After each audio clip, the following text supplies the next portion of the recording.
तो देखें, आपके पास ये कार्ड्स बन गए ना सारे। अब ये जो कार्ड्स बन गए, इसकी विड्थ में जो मसला आ रहा है वो हमने यहाँ पर जो इसको विड्थ दिया है, तो ये विड्थ जो है इसे हमें सही करना पड़ेगा। तो विड्थ सही करने के लिए हमें करना ये है कि जो ये कैलकुलेशन आपने लिखी है इसको आपको इसके अंदर रखना पड़ेगा। तो ताकि जो ये कैलकुलेशन है ना, ये एक ही कैलकुलेशन बन जाए, तो इसकी विड्थ जो है वो डिफाइन हो जाएगी।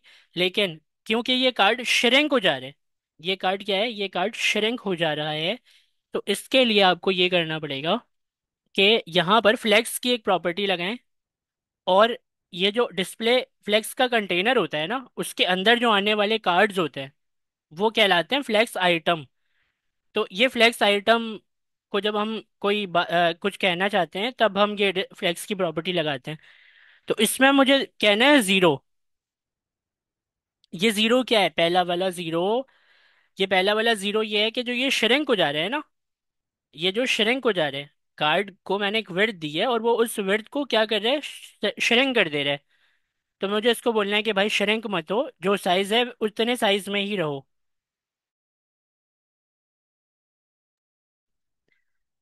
और उसके बाद दूसरा जीरो आप लगा दें। दूसरा जो जीरो होता है वो ये कहता है कि जो इसका साइज है उसके साइज को फॉलो करो, उससे ज्यादा ग्रो मत होना। ग्रो मतलब बढ़ जाना, श्रिंक मतलब कम हो जाना। तो जब आप बनाते हैं एक डिस्प्ले फ्लेक्स, तो डिस्प्ले फ्लेक्स में ना आप एक कंटेनर बनाते हैं, यहाँ पर भी एक कंटेनर ही है।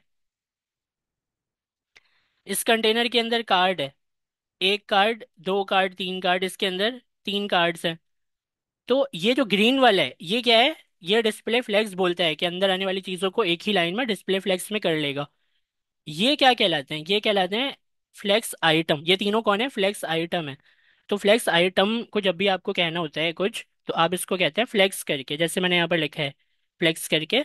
इसमें तीन प्रॉपर्टी होती है। एक ये है कि आप इसको बोलते हैं कि भाई श्रिंक मत होना, तो वो श्रिंक नहीं होगा। आप इससे कहते हैं ग्रो भी मत होना। ये इसकी अलग अलग अलग प्रॉपर्टी है, मैं आपको दिखा सकता हूँ, देखें। फ्लेक्स श्रिंक यहाँ पर आपको नजर आ रहा है, ये जो फ्लेक्स श्रिंक है ये यहाँ पर लगा है, इसको बोला है कि श्रिंक मत होना। फ्लेक्स ग्रो की एक प्रॉपर्टी है, यहाँ पर आप बता सकते हैं कि ग्रो मत होना। यहाँ पर आप इसको फ्लेक्स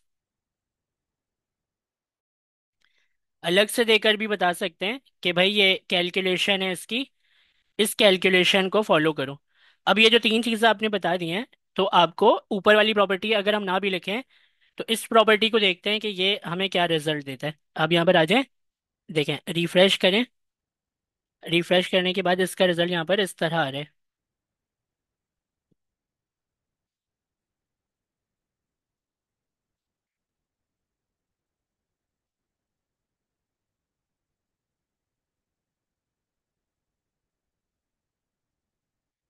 ठीक है, तो मतलब वो इस तरह है।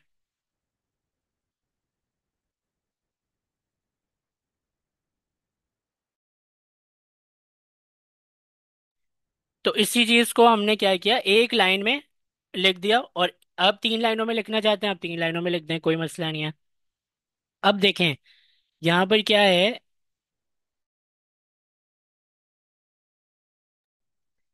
यहाँ पर ये इस तरह है कि आप ना इसको, जो आपका क्वेश्चन था ना कि एम्बलम क्यों यूज कर रहे हैं, तो एम्बलम इसलिए यूज कर रहे हैं। देखिए तीन कार्ड आपको नजर आ रहे हैं यहाँ पर। अब आप इसको ड्रैग करके देख सकते हैं, और भी कार्ड्स हैं इसमें। ये आप ये आप नॉर्मली क्या नहीं कर सकते, इस तरीके से नहीं बना सकते। तो आपको शायद ये बात समझ आ गई होगी कि हमने क्यों यूज किया एम्बला का। अब इसमें जल्दी से एक काम और कर लेते हैं।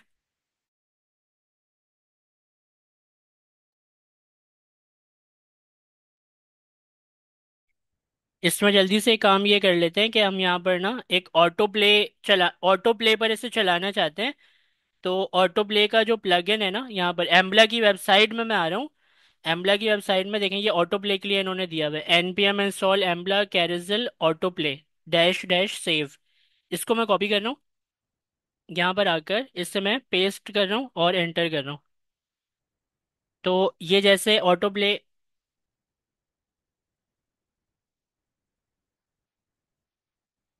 इंस्टॉल हो गया। अब आपको क्या करना है, यहाँ पर तो नहीं, मेन टेस्टिमोनियल में, मेन टेस्टिमोनियल में आप आ जाएं। यहाँ पर आपको बताता है ऑटो प्ले का ये वाला इंपोर्ट आपको लगाना है, तो ये इंपोर्ट आप लगा लें।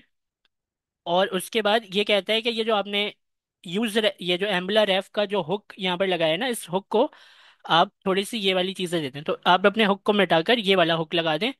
इसके अंदर आपको आएंगे अभी एरर्स।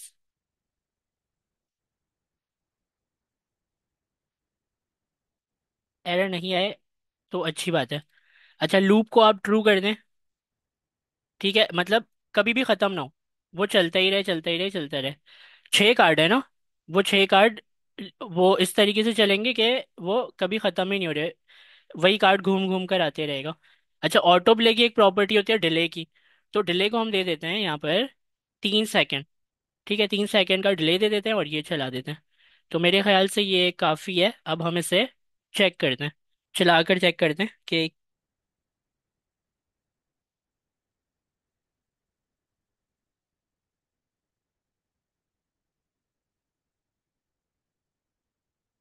तो देखें यहाँ पर ये ऑटो प्ले पर चल चुका है और ये कभी भी ख़त्म नहीं होने वाला, ये क्योंकि लूप हमने ट्रू कर दिया है ना।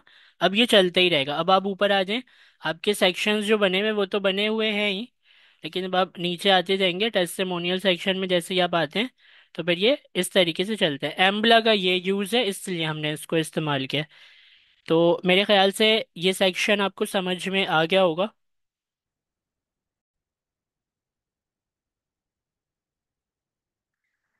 अच्छा, अब ये वाला जो सेक्शन है इससे बनाते हैं, और ये सेक्शन है मेरा क्या, कॉन्टैक्ट अस का सेक्शन है।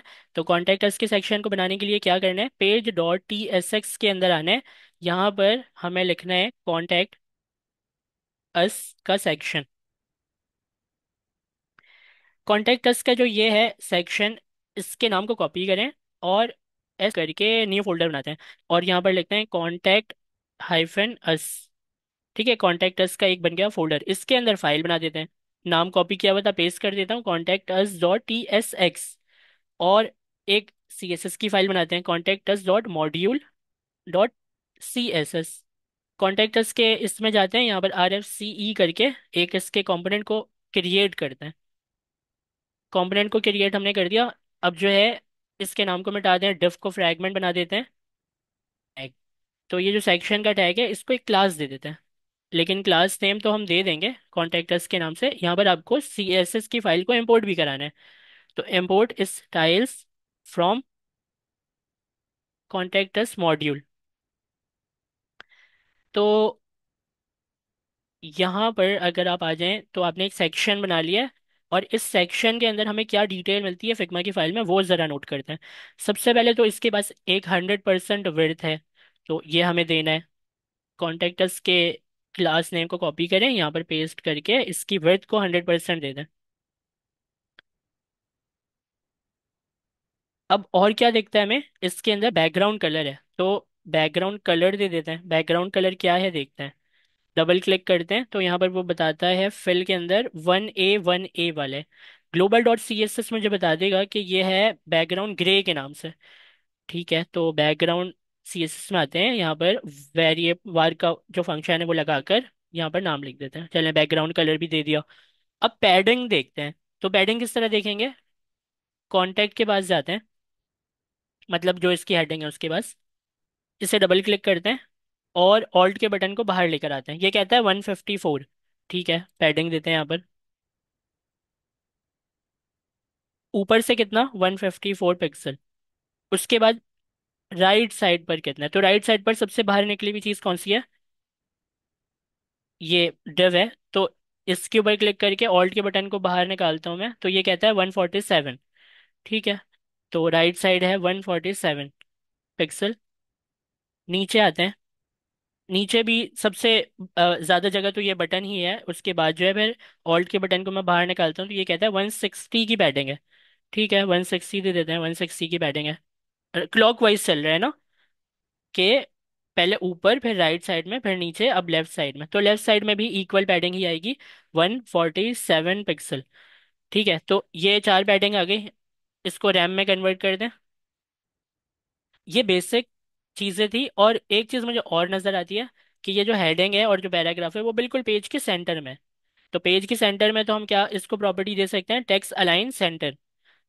ठीक है, अब मैं मुतमईन हो गया कि जब मैं हेडिंग को बनाऊंगा ना तो वो एग्जैक्टली इसी पोजीशन पर आएगा। क्यों? क्योंकि पैडिंग भी दी हुई है, टेक्स्ट अलाइन सेंटर भी लिखा हुआ है, तो जाहिर है यहीं बनेगा ना वो। तो इसे डबल क्लिक करते हैं और कॉन्टेक्ट मी के पास चल के टाइपोग्राफी ऑन करते हैं। तो भाई ये कहता है कि 48 और किवीट जो है वो फॉन्ट है फैमिली। ठीक है, कंपोनेंट में वापस आ जाएं, यहाँ पर सेक्शन के अंदर एक H1 बना लें। इसको कॉन्टेक्ट अस,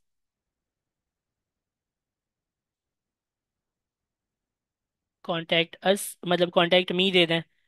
और कॉन्टेक्ट मी के साथ भी हमें स्पैन वाला काम करना है।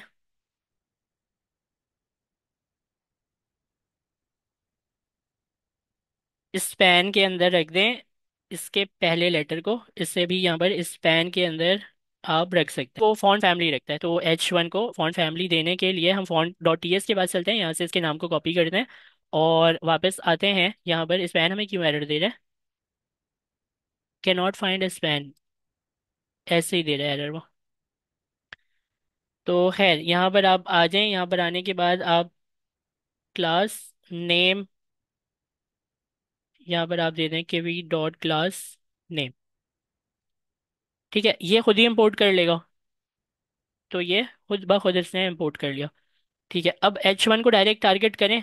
कॉन्टेक्ट अस का जो H1 है उसको डायरेक्ट टारगेट करते हैं। यहाँ पर इससे कहते हैं कि भाई कॉन्टेक्ट अस का जो सेक्शन है ना उसमें जो H1 है, उस H1 को 48 फॉन्ट साइज जो है 48 पिक्सल, लाइन की जो हाइट है इसकी वो 48 पिक्सल, और इसके स्पैन को भी टारगेट कर लें। डॉट कॉन्टेक्ट अस के जो इस स्पैन का एलिमेंट है उसके कलर को यहाँ पर हम वेरिएबल कलर देंगे, उसका नाम है लोगो कलर। तो देखें क्या बना, यहाँ पर आ जाते हैं देखते हैं क्या बना। वाइट स्क्रीन बनी है यहाँ पर।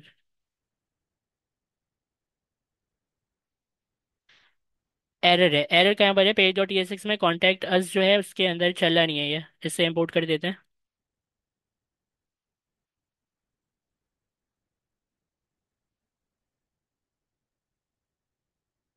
सबसे नीचे आ जाते हैं, देखें कॉन्टेक्ट मी सही तरीके से बन गया, लेकिन स्पैन लिखने की वजह से ना बीच का जो स्पेस होता है वो खत्म कर देता है।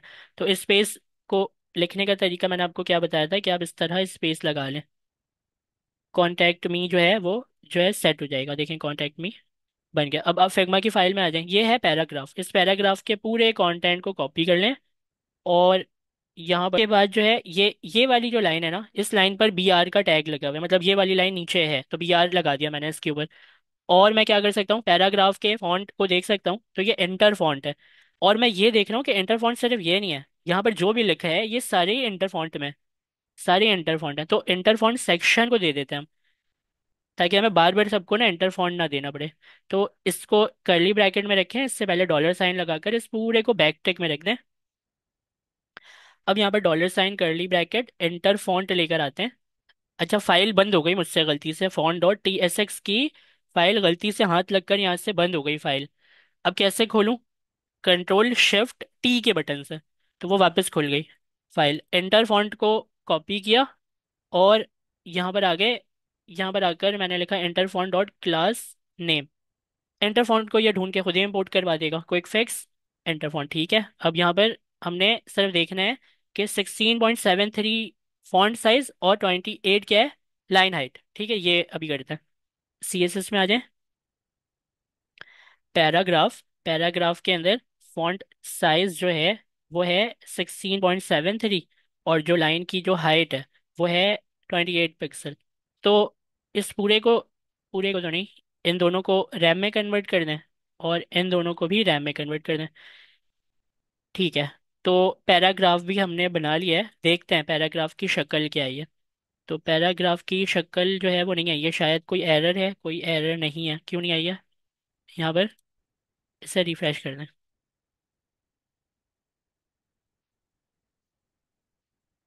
अच्छा, हो सकता है ये ना अभी हमारे एप्लीकेशन पे ना लोड डाल रहा हो।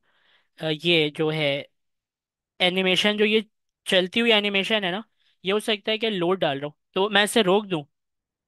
इसे थोड़ी देर के लिए अगर रोक दें तो वो फिर क्या होगा, बार बार एपीआई के जरिए चला रहे हैं ना ये उससे बार बार, तो फिर वो नहीं चलाएगा। थोड़े लोड कम हो जाएगा, अभी हम काम कर रहे हैं इसलिए इसे रोक देते हैं। तो किस में था वो, टेस्टिमोनियल के अंदर, टेस्टिमोनियल सेक्शन में था। और यहाँ पर डिले ऑटो प्ले, इस ऑटो प्ले को यहाँ से मैं हटा देता हूँ। बाद में लिख देंगे ऑटो प्ले यहाँ पर आकर, अभी फिलहाल हटा देता हूँ। और ऑटो प्ले को कैसे याद रहेगा कि 3 3 सेकंड का ऑटो प्ले हमने लगाया है। तो इसको इस तरह करते हैं कि यहाँ पर कमेंट करके ना ऑटो प्ले को यहाँ पर ही रख देते हैं, ताकि बाद में अनकमेंट करके इसी को इसके अंदर रख देंगे। ठीक है, अब वो क्या होगा कि चलना बंद हो जाएगा। तो इससे क्या है कि अभी लोड कम हो जाएगा। चलें, तो कांटेक्ट मी और ये जो है इसके दरमियान क्या है, गैप है। अब गैप है कितना, कैसे पता चलेगा, तो वही वाला फॉर्मूला कि इसके डिफ को सेलेक्ट किया, ऑल्ट के बटन को प्रेस करके बाहर निकला, तो 18 का गैप है। तो 18 के गैप को मेंटेन करने के लिए आप H1 को कह दें कि भाई मार्जिन बॉटम कर ले वो 18 पिक्सल। चलें, अब ये भी बना लिया आपने। देखने की हमें ज़रूरत है नहीं क्योंकि हमें पता है कि सही बने। अब जो है इसको बनाते हैं, तो इसकी शक्ल जो है ना वो हम निकालेंगे छोटे फॉर्म से। छोटा जो फॉर्म है मेरा ये वाला, ये बताता है कि भाई जब आप मीडिया क्यूरी लगाकर इसको रिस्पॉन्सिव करेंगे ना, तो ये ऊपर आ जाएगा और ये नीचे आ जाएगा। तो आपको भी ये बात समझ आ गई कि ये दो अलग अलग डेफ के अंदर है। मतलब एक शायद वो ये डेफ है और दूसरा जो है वो ये वाला डेफ है। तो डिस फ्लेक्स डायरेक्शन कॉलन करेंगे तो ऊपर नीचे आ जाएगा, और फ्लेक्स डायरेक्शन ड्रॉ करेंगे तो वो यहाँ पर साइड में आ जाएगा। तो इस तरीके से आपको दो डेफ के अंदर इसे बनाना है। तो ये चीज़ तो हमें समझ आ गई कि ये दो डेफ के अंदर है। और इसमें क्या कॉमन प्रॉपर्टी निकाल सकते हैं हम, तो अगर मैं इसे जूम करूं और इस आइकन को क्लिक कर दूं और शिफ्ट के बटन को प्रेस करके माउस से सबसे नीचे वाली लाइन क्लिक कर दूं, तो वो एक टेम्परेरी बॉक्स बना देता है। और उसमें ये भी अगर शिफ्ट के बटन को प्रेस करके इसको भी शामिल कर दूं, तो वो एक टेम्परेरी बॉक्स को इस तरीके से बना देता है। ठीक है। और इसका जो सबसे आखिर वाला ये है, मतलब जो ये डिव है मुझे नजर आ रहा है, शिफ्ट के बटन को दबा के इस डिव को भी ले लूँ इस टेम्परेरी बॉक्स के अंदर, तो वो टेम्परेरी बॉक्स बना देगा यहाँ तक पूरे को। अब मुझे ऑल्ट के बटन को दबा के सिर्फ कहाँ जाना है, पैराग्राफ के पास, तो वो बताता है कि भाई 96 का गैप है, पैराग्राफ को दे दें मार्जिन बॉटम 96। तो पैराग्राफ को दें आप मार्जिन बॉटम 96 पिक्सल, रैम में कन्वर्ट कर दें। और ये तो हो गया। अब दो डिव हैं, ये अलग अलग डिव हैं। तो इससे बनाते हैं, इसको बनाने का मेरा तरीका ये होगा कि एक बड़ा डिव, उसके अंदर एक डिव, उसके अंदर दूसरा डिव, और इसके अंदर भी एक डिव।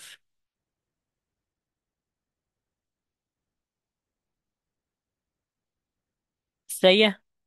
तो ये जो बाहर वाला डिव है, इस डिव को, इस डिव,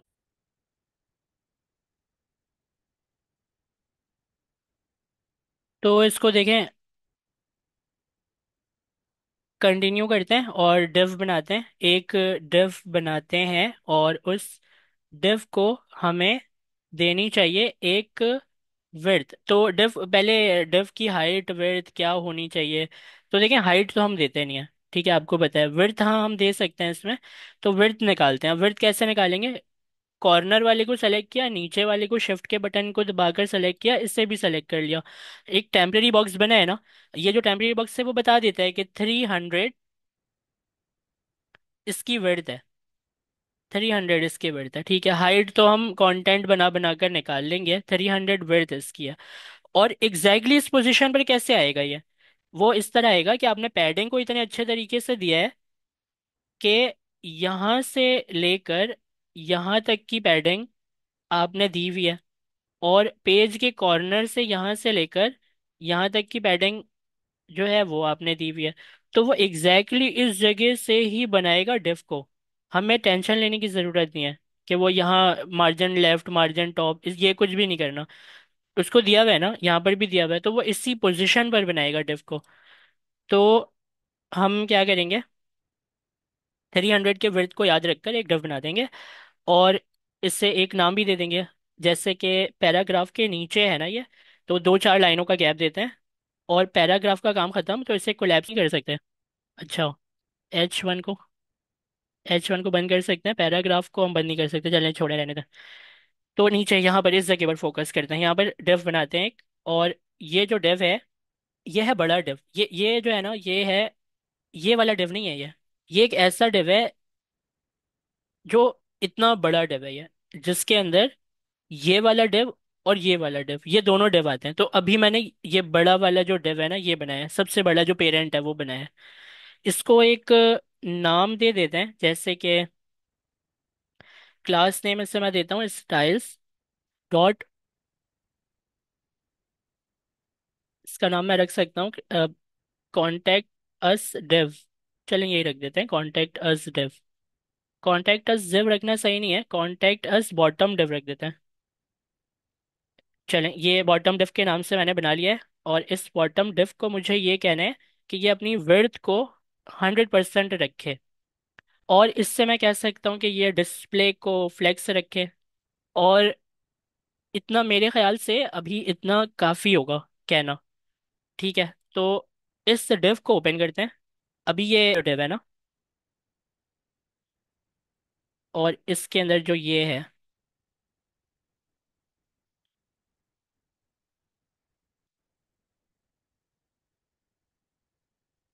ये वाला जो डिव है ये बनाते हैं। तो इसका नाम हम दे देते हैं लेफ्ट डिव, और एक है राइट डिव। ठीक है, 300 वर्ड हमें याद रखने हैं। तो सबसे पहले लेफ्ट डिव की बारी है, एक डिव बनाते हैं। इस डिव को थोड़ी जगह देते हैं, और यहाँ पर लिखते हैं styles dot contact left div. ठीक है, इस लेफ्ट डिव को मैं क्या कह सक फिक्स रखनी है, तो विड्थ हम दे देते हैं। विड्थ इसकी है 300 पिक्सल। ठीक है, और इससे मैं क्या कह सकता हूँ, इसके अंदर दो दो डिव बनाने हैं ना। एक डिव कौन सा बनाना है, एक एक डिव ये वाला बनाना है, एक डिव ये वाला बनाना है, तो दो डिव बनेंगे, और ऊपर नीचे बनेंगे। तो इसको मैं कहता हूँ कि डिस्प्ले को फ्लेक्स कर ले, और फ्लेक्स की डायरेक्शन को कॉलन कर ले। तो दो डिव जब बनेंगे तो खुद ही कॉलन की डायरेक्शन में बना देगा वो।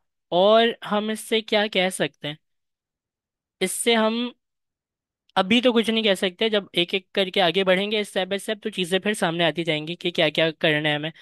तो खैर, मैंने अभी आपको क्या बोला कि इस लेफ्ट वाले डिव में ऊपर नीचे दो डिव होंगे, तो एक डिव और बना लेते हैं।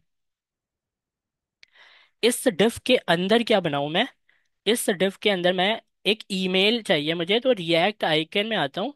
और रिएक्ट आइकन में आने के बाद यहाँ पर मैं लिखता हूँ मेल। तो मुझे मेल में ये मिलता है, ये मैं यूज़ कर लेता हूँ। इम्पोर्ट इसका यहाँ से उठाते हैं और यहाँ पर लगा देते हैं। और जो सेल्फ क्लोजिंग टैग है, उसमें से डबल क्लिक करते हैं। डबल क्लिक करते हैं तो ये हमें साइज बताना तो चाहिए इसको। एक सेकेंड, बताएगा ये 24 बाय 24। तो साइज की प्रॉपर्टी लेते हैं यहाँ पर, और इससे कहते हैं 24। और कलर देते हैं। कलर जो है आप इससे दे दें, कलर आप इससे दे दें ऐसे डबल कोट में लिख कर ना, हाँ यही चाहिए मुझे, लोगो कलर, वार लोगो कलर। तो ये देखते हैं अप्लाई हुआ कि नहीं हुआ।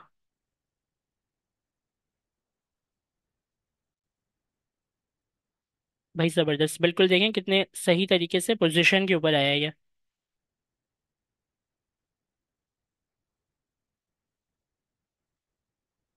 अच्छा, अब हमें क्या करना है, फिग्मा की फाइल में चलते हैं और देखते हैं कि और क्या है। तो फिग्मा की फाइल जो है वो कहती है कि भाई एक डिव है, मैंने आपको बोला था कि मैं इन तीनों पैराग्राफ को एक डिव के अंदर बंद कर दूंगा। मुझे आसानी ये होगी कि मैं इसको कह दूंगा ना फ्लेक्स डायरेक्शन कॉलन, तो ऊपर नीचे नीचे इस तरीके से आ जाएंगे। फॉर्मेट करना बड़ा आसान हो जाता है डिव के अंदर रखकर।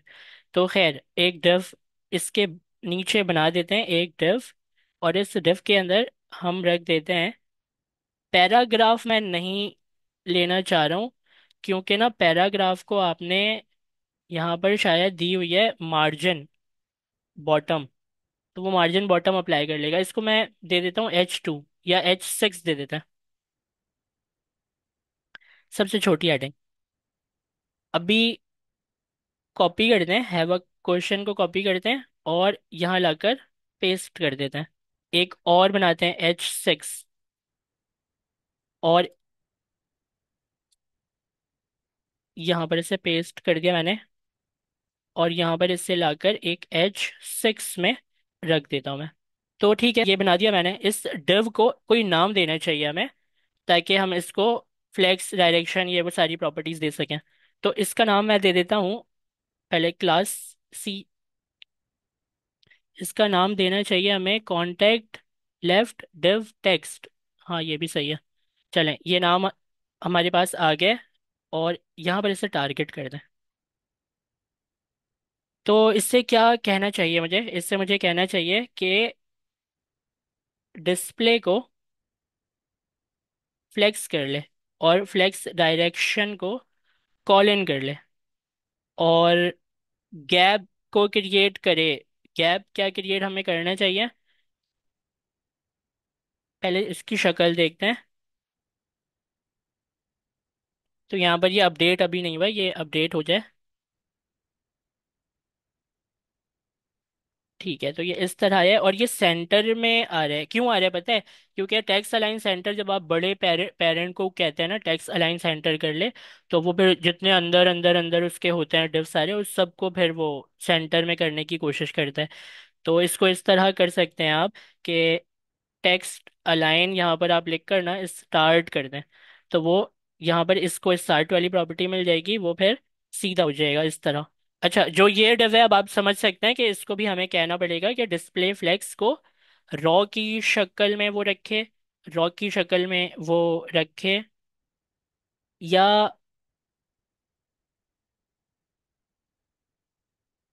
रॉ की शक्ल में रखना ज़रूरी है, क्योंकि इसको क्या करें, इनलाइन ब्लॉक भी मैं दे सकता हूँ वैसे, ऐसी कोई बात नहीं है। इसको अगर मैं डिस्प्ले इनलाइन ब्लॉक कर दूं, जैसे कि एक प्रॉपर्टी मैंने आपको बताई थी इनलाइन फ्लेक्स की भी होती है, अंदर की चीज़ें फ्लेक्स, बाहर खुद को इनलाइन कर लेता है वो।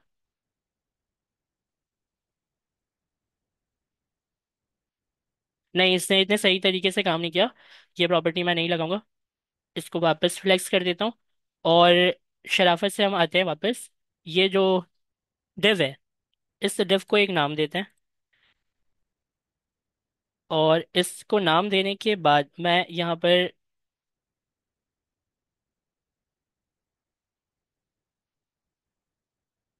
Styles dot contact left div container, कुछ भी नाम दे रहा है ये, इसको अभी ले लेते हैं, ठीक है। तो इससे मैं कह देता हूँ कि भाई ये डिस्प्ले को फ्लेक्स कर ले, और देखते हैं क्या होता है डिस्प्ले फ्लेक्स करने से। तो ये इस तरीके से आपके पास बिल्कुल सही तरीके से आ गया। वाह भाई वाह। अब देखें ये जो है ना, इसको आप क्या करें, ऑल्ट के बटन को इसके पास लेकर जाएंगे, तो आपको क्या नजर आएगा, इन दोनों के दरमियान गैप। तो गैप देते हैं आप इसके अंदर 16। वैसा मार्जिन लेफ्ट भी देते हैं तो ज़्यादा बेहतर होगा, लेकिन गैप से ट्राई करते हैं हम 16 पिक्सल। देखते हैं ये गैप मेंटेन करता है यहाँ पर या नहीं।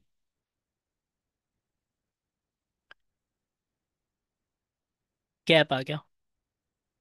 अब यहाँ पर प्रॉब्लम पता है क्या है,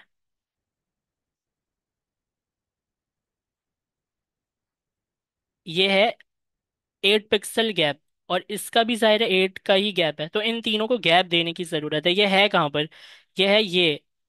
इस डिस्प्ले फ्लेक्स को आप बोलें कि भाई गैप रखो अपने अंदर 8 पिक्सल। तो देखते हैं इसका इफेक्ट इस पर किस तरह आता है। देखें, हो गया ना ये तरीके से। अब जो है आप इसे इस तरह भी कर सकते हैं। तो यहाँ पर जो है आप कलर्स कैसे देंगे, कलर्स कैसे दें। मैं नहीं चाह रहा कि मैं इन सबको अलग अलग एक आईडी या फिर क्लास नेम दूं, और क्लास नेम देने के बाद जो है इससे अलग क्लास नेम दूं, इससे अलग क्लास नेम दूं, इससे अलग क्लास नेम दूं, तो बहुत ना हेवी लोडेड हो जाएगा। इस तरह नहीं करना चाह रहा। एक प्रॉपर्टी मेरे पास और होती है, वो हमने बचपन में वो भी पढ़ी थी प्रॉपर्टी। उसका नाम है कॉन्टेक्ट लेफ्ट डिव। टेक्स्ट के अंदर है ना ये सब कुछ। तो इसके नाम, ये पेरेंट है असल में, ये जो तीन चीजें हैं ये इसके अपने पेरेंट के अंदर है। तो इसको मैंने कॉपी किया, और कॉपी करने के बाद इसको फाइंड करूंगा कहाँ पर है। ये है।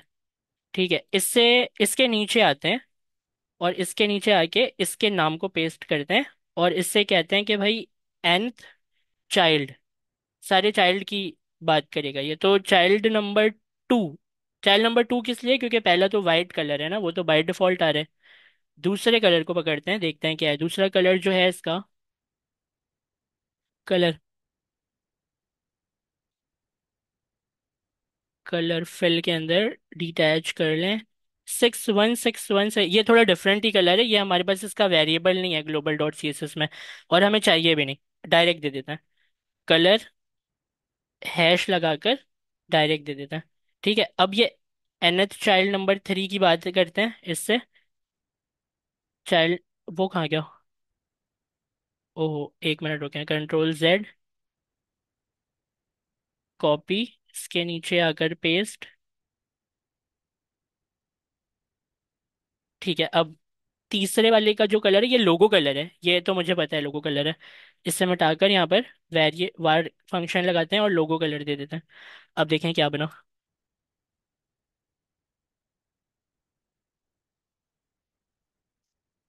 देखें हो गया ना सही। चलें, ये भी बन गया है। अभी अभी क्या करें? अभी नीचे वाला बनाते हैं। तो नीचे वाले को ऐसे फटाफट से कैसे बनाएंगे? पूरा काम जब आपने कर लिया ना ऊपर वाले में, तो नीचे वाले में दोबारा से सारे मेहनत करने की ज़रूरत तो नहीं है हमें। तो हम इसको इस तरह करते हैं कि ये जो डिव आपने बनाया है इसको कॉपी करके नीचे पेस्ट कर देते हैं, और अंदर की चीज़ें चेंज कर देंगे। तो कौन सा डिव है ये? आइकन, और ये सारा कंटेंट ये है आइकन कंटेंट, ये वाला डिव। यहाँ से इसकी लाइन ख़त्म होती है यहाँ पर। तो ये लाइन यहाँ पर, ठीक है, इसको कॉपी करें, यहाँ पर पेस्ट कर दें, और देखें क्या बना। सही है, बनकर तो आ गया। गैप निकाल लेते हैं ना। तो गैप किस तरह निकालेंगे? इससे डबल क्लिक करते हैं, और यहाँ तक देखते हैं 48 का गैप है। ठीक है, 48 का गैप है। तो अभी ये वाला और ये वाला, ये दोनों किसके अंदर है? कॉन्टैक्ट लेफ्ट डिफ के अंदर है। इसके नाम को कॉपी करें, सी एस एस में जाके फाइंड करें कहाँ पर है ये, कहाँ पर है ये डिव। यहाँ पर है ये। इससे गैप दे दें। डिस्प्ले फ्लैग्स तो आपने दिया हुआ ही है ना, तो गैप दे दें यहाँ पर। Gap 48 pixel. तो अब देखें कैसी शक्ल आई इसकी। देखें बिल्कुल परफेक्ट, जो बना रहे थे अब वो हो गया। अब हमें क्या करना है? अब हमें इसमें मैप वाला आइकन लगाना है, तो यहाँ पर मैप लगा देते हैं। मैप ले लेता हूँ मैं ये, इससे इंपोर्ट करते हैं।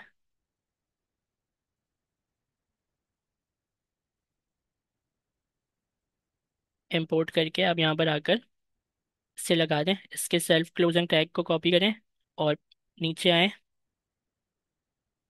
यहाँ पर इसके सिर्फ नाम नाम चाहिए हमें, वरना वो भी आ जाएगा उसके साथ ना। ये इसके नाम को कॉपी करें ऊपर से, और इसके नाम से रिप्लेस कर दें।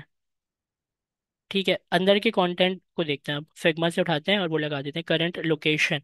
करंट लोकेशन कॉपी किया, हैव अ क्वेश्चन से करंट लोकेशन रिप्लेस कर दिया, कराची पाकिस्तान। इससे करंट, इसको पेस्ट कर दिया, और सर्विंग क्लाइंट्स वर्ल्ड वाइड, इसको यहाँ से चेंज कर दिया। अब देखते हैं क्या बनकर आया। रिफ्रेश करते हैं, देखें हो गया ना बिल्कुल वैसे ही जैसे चाह रहा था मैं। तो ठीक है, आगे का काम करते हैं जी। अच्छा देखें, अब यहाँ तक तो बना लिया ना, अब आगे इस फॉर्म को बनाते हैं। तो ये जो फॉर्म है, इस फॉर्म के अंदर हमें मुझे तो पता है ना कि ये एक डिव के अंदर है, तो एक डिव बना लेते हैं। अब यहाँ पर आते हैं, चीज़ें बंद करते हैं। तो इससे बंद करते हैं, इसे बंद करते हैं। ये दोनों है इसके अंदर, इसे भी बंद कर देते हैं। तो क्या बना? लेफ्ट वाला एक डिव। ठीक है, इसका काम खत्म हो गया। गैप इसका खत्म करके ऊपर रख देते हैं इसे। नीचे लेफ्ट हो गया, अब राइट डिव बनाते हैं। तो एक डिव बनाते हैं, क्लास नेम देते हैं, और क्लास नेम को इसको पेस्ट करके लेफ्ट को राइट कर दें। ठीक है, राइट डिव बन गया मेरा ये। अब इसकी CSS की प्रॉपर्टीज जो हैं वो हम लगाएंगे, और ये तो हम लगा ही लेंगे, लेकिन आप इस चीज़ का ध्यान रखें कि ये राइट डिव और ये लेफ्ट डिव, ये कॉपी एक दफ़ा करें और पेस्ट यहाँ से फाइंड करके पहुंचे इसके पास। और देखें कि आपने इसको क्या बोला है। आपने इसको बोला है कि ये 100% विड्थ पर, ये सबसे बाहर पेरेंट डिव है जिसने अपने अंदर लेफ्ट और राइट को रखा हुआ है, सेक्शन दोनों को रखा हुआ है अंदर। ये उसके भी बाहर वाला डिव है। तो आपने बोला 100% पर फैल जाओ, वो 100% पर हो गया। डिस्प्ले फ्लेक्स से क्या होगा, एक ही लाइन में ऐसे साथ साथ आ जाएंगे दोनों। तो सही बोला है आपने, बिल्कुल। इसमें और क्या बोल सकते हैं आप इसे? हाँ, इन दोनों के दरमियान हो सकता है ना गैप हो, जैसे कि अगर मैं आता हूँ इस डिव को मैं सेलेक्ट करता हूँ। भाई देखें, दो डिव है ना, एक डिव है ये, एक डिव है ये। लेकिन अगर इन दोनों के दरमियान है गैप, अब अगर मैं कोई गैप नहीं दूंगा तो वो तो ऐसे ऐसे इसके साथ मिलता हुआ आ जाएगा ना। तो मुझे ऐसे थोड़ी चाहिए, मुझे तो गैप चाहिए ना, जो इसके अंदर गैप है वो चाहिए। तो इसको पकड़ा हुआ है मैंने, ऑल्ट के बटन को क्लिक करके यहाँ आता हूँ। तो देखें वो क्या बता रहा है, 120 मतलब 121 का गैप है। 120.97 मतलब तकरीबन क्या है, 121 का गैप है इसके अंदर। तो बड़े वाले को कहते हैं कि भाई सही है, डिस्प्ले फ्लेक्स तो करो ही करो, लेकिन साथ में गैप भी रख देना 121 पिक्सल, या 120 ही कर देता। ठीक है, अब गैप भी इसके अंदर आ गया। ठीक है, अब आ जाते हैं नीचे। और क्या चीज़ देख सकते हैं हम इसमें? क्या आपको कुछ नज़र आ रहा है इसमें? देखें, इनपुट है, 100% विड्थ ली हुई है इसने। ये जो मैंने डिव बनाया है अभी, उसकी तो कोई विड्थ मैंने दी नहीं है। विड्थ क्या मुझे देनी चाहिए? बिल्कुल देनी चाहिए विड्थ। 650 विड्थ है इसकी, विड्थ दे देते हैं।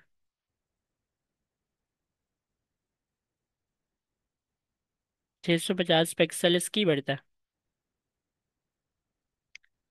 और इसके अंदर और क्या है, इसके अंदर गैप नज़र आता है मुझे, और सारे गैप मुझे एक जैसे लग रहे हैं। जैसे कि ना, अगर आप देखें, ये वाला गैप भी, ये वाला गैप भी, और ये वाला गैप, और ये वाला गैप, ये सारे गैप ही हैं। तो इसको, इसको, इसको, और ये तो एक डिव में बनाऊंगा मैं, इसको एक डिव में बनाऊंगा। ठीक है, तो वो वाला डिव, ये इनपुट और ये बटन, इन तीनों के दरमियान इक्वल गैप है। गैप निकालते हैं। कैसे निकालेंगे? बटन, किसी किसी को भी क्लिक कर दें, इसको क्लिक करें, ऑल्ट के बटन को प्रेस करके ऊपर जाएं, 35 का गैप है इसके अंदर। ठीक है, तो काम हम ये करते हैं कि इस डिफ को पहले ही बोल देते हैं कि भाई इसके अंदर बहुत सारी चीज़ें आ रही हैं। तो उसको एक तो डिस्प्ले फ्लेक्स में रखो, और फ्लेक्स डायरेक्शन को कॉलन कर देना, और गैप को रखना 35 पिक्सल पर। गैप को, डिस्प्ले फ्लेक्स के बाद गैप और फ्लेक्स डायरेक्शन कॉलन। ठीक है, और क्या देख सकते हैं हम इसमें से? अभी ज़्यादा नहीं देखते, अभी क्या करते हैं कि अब स्टेप बाय स्टेप बनाते हैं, तो चीज़ें खुद ही आती जाएंगी सामने। तो ये जो डिव है इसके अंदर इनपुट्स बने हुए हैं, और जो ये वाले दोनों, ये मैंने आपको पहले ही बता दिया, मैं एक डिव में रखने वाला हूँ। इससे ओपन, ये वाला डिव है, इससे ओपन करते हैं। ओपन करके क्या करेंगे, एक एक फॉर्म का टैग लेते हैं। वैसे मैं आपको बता दूं कि नेक्स्ट जेएस के पास अपना फॉर्म का टैग है, नेक्स्ट जेएस 15 के पास अपना फॉर्म का टैग है। अभी हम वो यूज़ नहीं करते, अभी हम सिंपल वाला यूज़ करते हैं। ठीक है,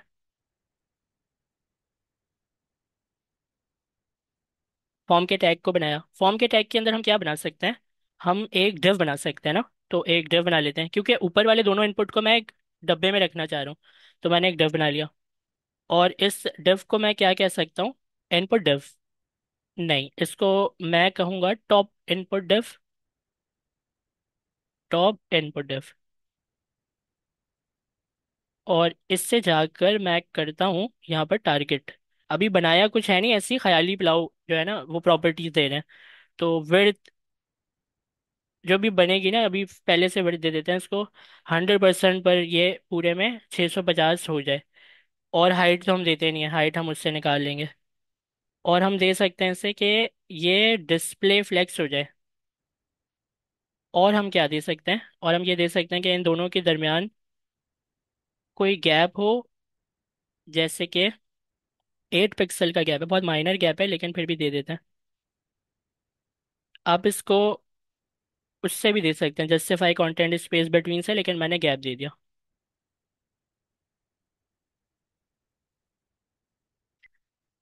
अच्छा, तो इसका मैं आपको थोड़ा सा बता दूं, इसके अंदर ये एक डिफ की अभी बनाया मैंने, इसके अंदर ये दो इनपुट आने वाले हैं।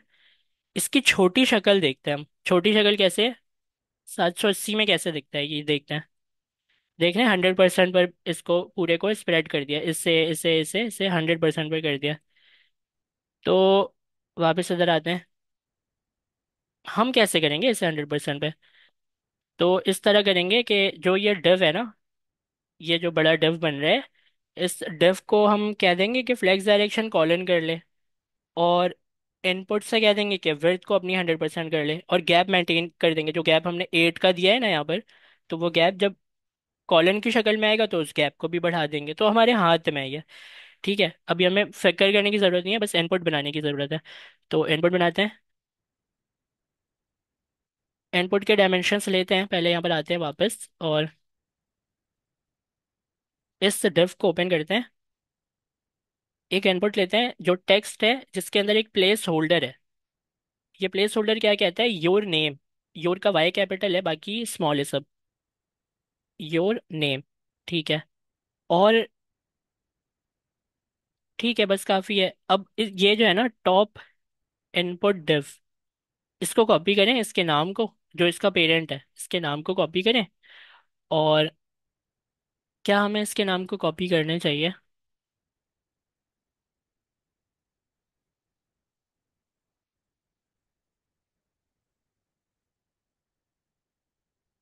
और इसके नाम को कॉपी करके क्या हमें स्पेसिफिकली इन दोनों डिव को टारगेट करना चाहिए, उसको विड्थ देनी चाहिए। और विड्थ देकर फिर जब मैं मीडिया क्यूरी पर आऊँगा तो उस विड्थ को 100% कर दूंगा। और गैप तो पेरेंट से मेंटेन हो जाएगा, 100% कर दूंगा। फ्लैक्स डायरेक्शन कॉलन भी कर दूंगा, ठीक है। इसको डायरेक्ट यहाँ से हम बना सकते हैं। तो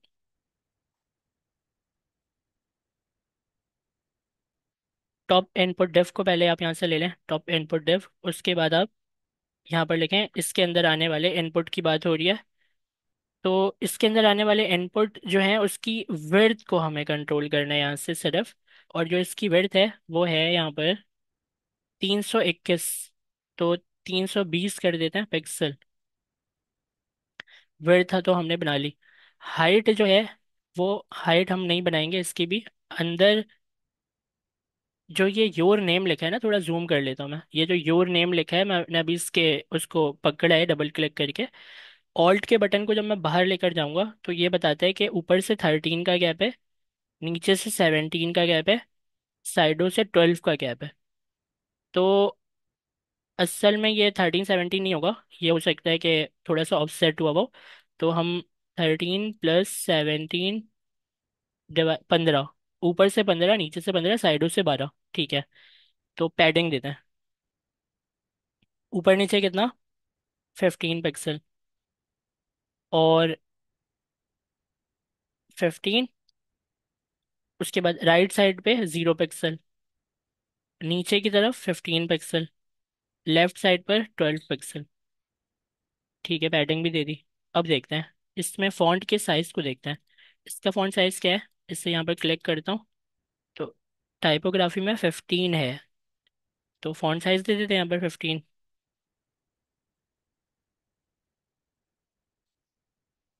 और इसके अंदर आप क्या दे सकते हैं, इसका बैकग्राउंड कलर हम नहीं देंगे, बॉर्डर रेडियस हम नहीं देंगे, और फॉन्ट साइज भी हम नहीं देंगे, फॉन्ट साइज भी हम नहीं देंगे, हटा देते हैं। क्यों हटा रहा हूँ मैं बताता हूँ आपको भी। पैडिंग भी हम इसके अंदर नहीं देंगे। पैडिंग की प्रॉपर्टी बड़ी मेहनत से लिखी है मैंने, इसको बाहर निकाल के कमेंट करके रख लेता हूँ। ठीक है, इसमें ये भी नहीं देंगे। और फॉन्ट का जो साइज है, फॉन्ट साइज है भाई 15। एक सेकेंड, फॉन्ट साइज है 15 पिक्सल। इससे भी बाहर निकाल कर कमेंट कर देंगे। ये क्यों दोनों बाहर निकाल के रखे हैं अभी मैं बता रहा हूँ। देखें, टॉप इनपुट डिफ के अंदर जो इनपुट है वो है सिर्फ ये दो इनपुट, एक ये और एक ये। लेकिन बॉर्डर रेडियस तो इसमें इसमें नीचे वाले में सब में लगा हुआ है। पैडिंग तो सबके इक्वल है, बैकग्राउंड तो सबके एक जैसे हैं, फॉन्ट साइज भी सबके एक जैसे हैं। तो एक ऐसी क्लास होनी चाहिए जो ये सारी चीजें हैंडल कर ले। तो वो क्लास बना लेते हैं यहाँ पर। उस क्लास का एक नाम कर देते हैं हम, जैसे कि इनपुट डिटेल्स कर देते हैं, है ना। तो इनपुट डिटेल्स के अंदर रख देते हैं इन दोनों को, और अनकमेंट कर दें।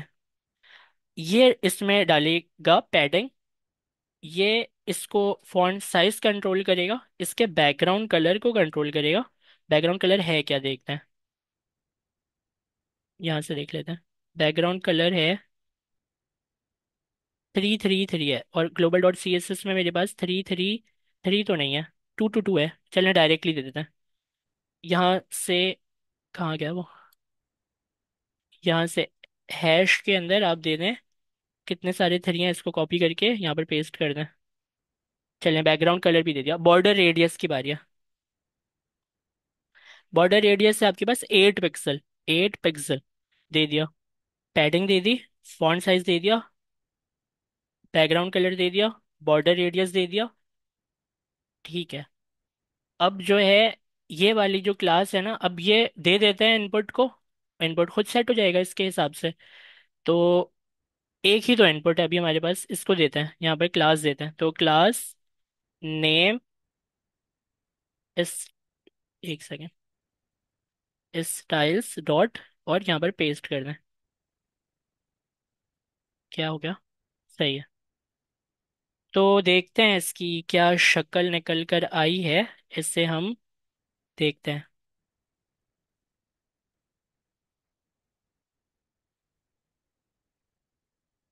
ज़बरदस्त हो गया ये, बहुत सही हो गया ये। और बिल्कुल इसकी एक कॉपी निकाल लेते हैं नीचे, और देखते हैं क्या होगा फिर। देखें क्या बात है, ज़बरदस्त। अब जो है योर ईमेल लिखना है इसके अंदर। तो योर ईमेल कर लेते हैं इसे, और ये वाला जो है ना, इसका हो गया काम खत्म। अभी कोई इसके साथ हमें कुछ नहीं करना, इसको बंद करना है बस। बंद कर दिया, इसको साइड कर दें और नीचे आ जाएं। अब नीचे क्या है, एक सब्जेक्ट का डिव है। तो इस सब्जेक्ट वाले डिव को,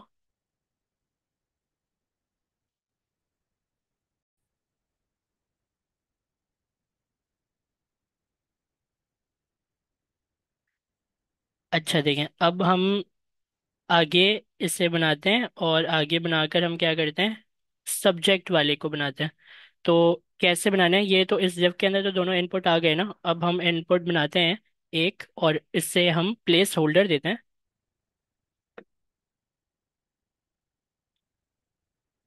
और इस प्लेस होल्डर को यहाँ पर सब्जेक्ट देना है मुझे नाम।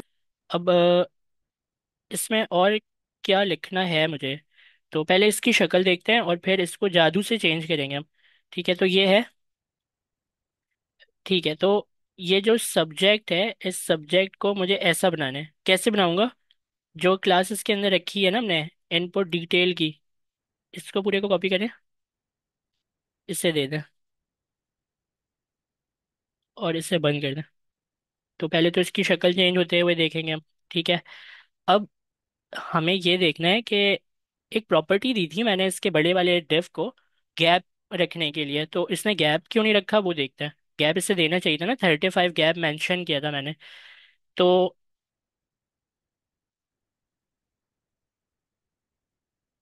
ये इनपुट फॉर्म के अंदर है, शायद फॉर्म की लेयर आ गई है इसलिए इसने ऐसे किया। तो कॉन्टेक्ट देव को फाइंड करते हैं।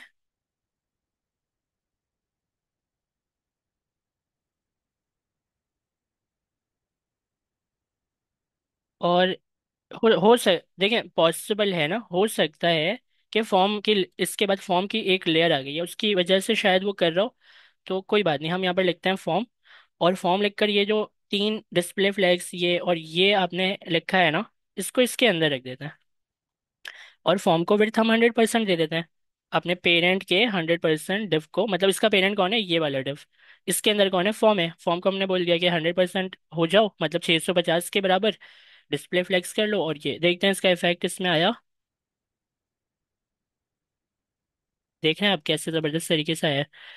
अब जो है इसको विड्थ देनी है ना 100%, तो दे देना है विड्थ 100%। और ये 100% विड्थ छोटी स्क्रीन में छोटी हो भी नहीं रही है। तो एक क्लास बना ले 100% की। वैसे इनलाइन सीएसएस भी दे सकता हूँ मैं, इतनी ज़्यादा मेहनत करने की मुझे ज़रूरत नहीं पड़ेगी। इनलाइन सीएसएस भी तो दे सकते हैं ना। स्टाइल, स्टाइल के अंदर विड्थ 100%, ये लिखना था सिर्फ, वो हो जाएगा 100%।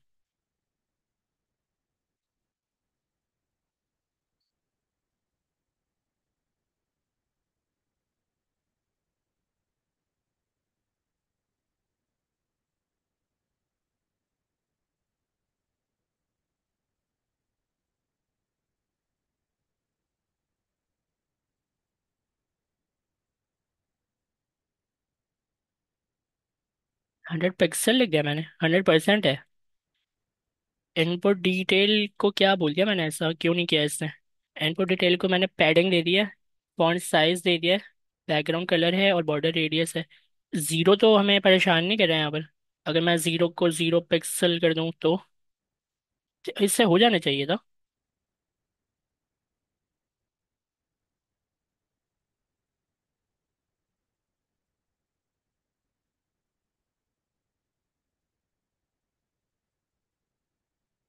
ऑटो,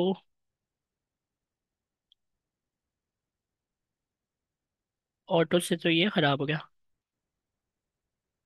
ज़ीरो ही कर देते हैं।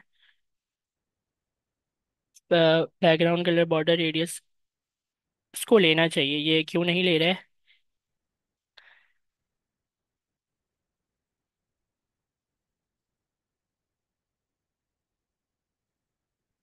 देखते हैं, 1 मिनट रुके।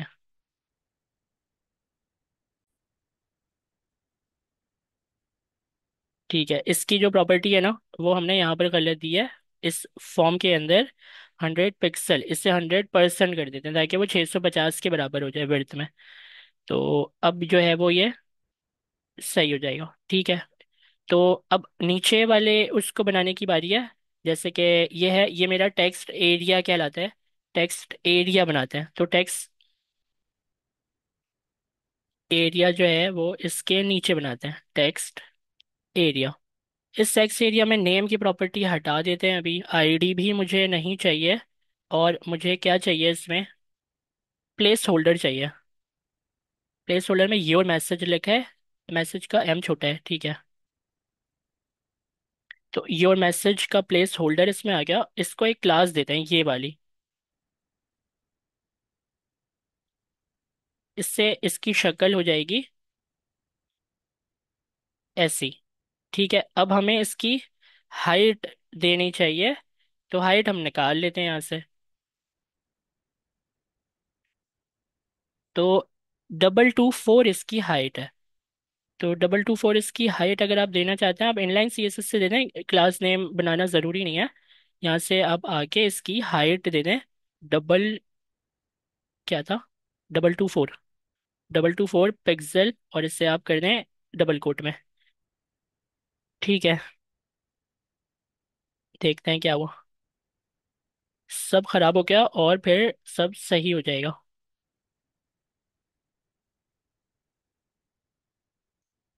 ठीक है, तो अब इसके बाद है बटन। ये जो बटन है ना, ये बटन है आपका कंपोनेंट वाला बटन नहीं है, ये फॉर्म का सबमिट बटन है। तो सबमिट बटन को बना लेते हैं। सबमिट बटन जो है ना वो है यहाँ पर नीचे टेक्स्ट एरिया के। तो बनाते हैं इनपुट, टाइप रखते हैं सबमिट, सबमिट टाइप।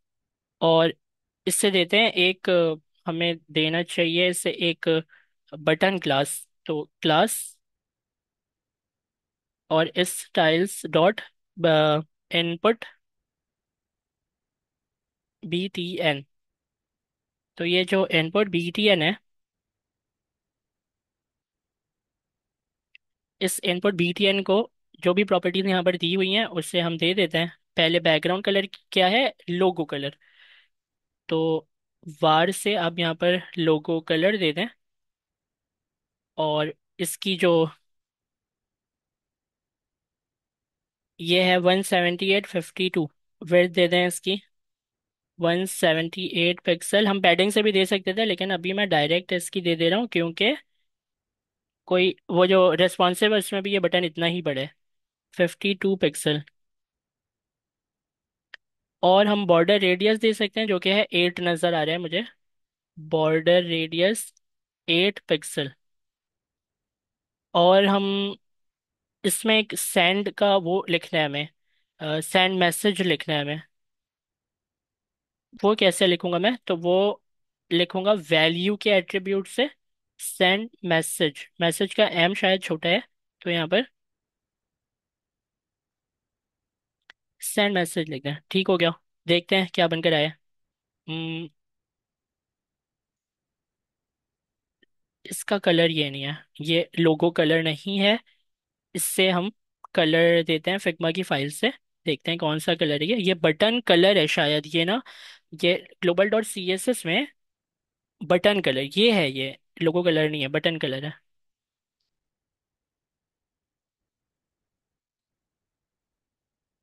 देखते हैं। सही है, होवर के ऊपर हम इससे कलर दे सकते हैं, होवर के ऊपर। तो इससे यहाँ पर नेस्टेड कर लें होवर। और होवर को आप बैकग्राउंड इसके चेंज कर दें, बैकग्राउंड कलर को आप यहाँ से, ये तो देखना पड़ेगा भाई कि ये क्या है। इसके कंपोनेंट्स कहाँ रखे हैं, यहाँ पर है शायद।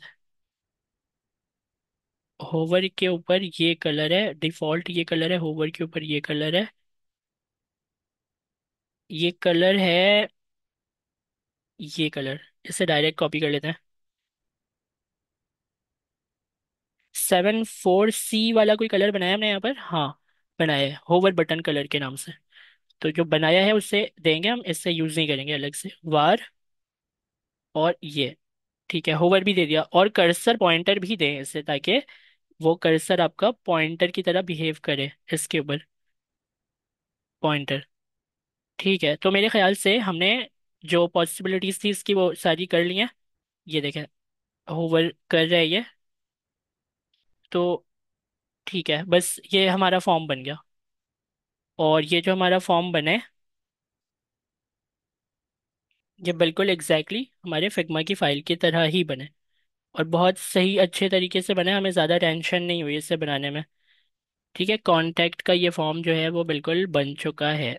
अब हमें क्या करना है, कोई आपको कोई इसमें कोई सवाल।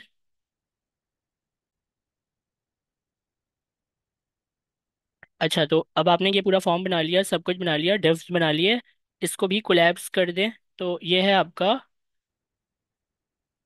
एक पेरेंट डिव, उसके अंदर एक लेफ्ट डिव, इसके अंदर एक राइट डिव, और पेरेंट के अंदर ये दो डिव्स हैं बस। तो इसको कॉन्टेक्ट अस बॉटम डिव को टारगेट करते हैं हम, सीएसएस में ढूंढते हैं, ये है।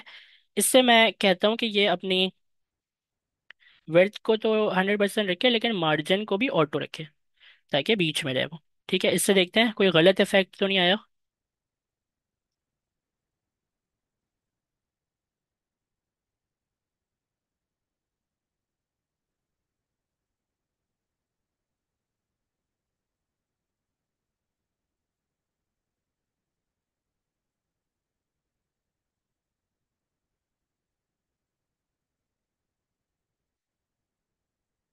चलें ठीक है, तो अब हम इससे ये करते हैं। हम ये करते हैं कि यहाँ पर इसे कनेक्टिविटी करवाते हैं इसकी। तो देखें, एक ना आपके पास होती है थर्ड पार्टी लाइब्रेरी, उसका नाम है ईमेल JS। ईमेल JS को हम ओपन करते हैं। ये आपका ईमेल JS है। इस ईमेल JS में आप अकाउंट बना सकते हैं। तो मैं इसमें अकाउंट बना लेता हूँ। ठीक है, और आपको दिखाता हूँ, जैसे कि क्रिएट फ्री अकाउंट। तो मैं क्रिएट फ्री अकाउंट के ऊपर जब क्लिक करूँगा तो ये मुझे यहाँ लेकर आ जाता है। और यहाँ पर मैं लिख सकता हूँ।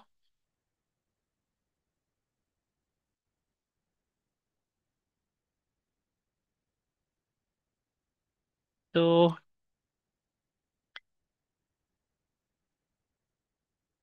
यहाँ पर मुझे नाम लिखना है, और यहाँ पर मुझे पासवर्ड देने हैं। और यहाँ पर मुझे बताना है कि मैं रोबोट नहीं हूँ।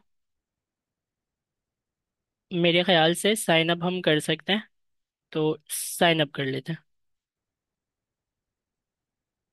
तो जैसे ही मैं साइन अप कर लेता हूँ,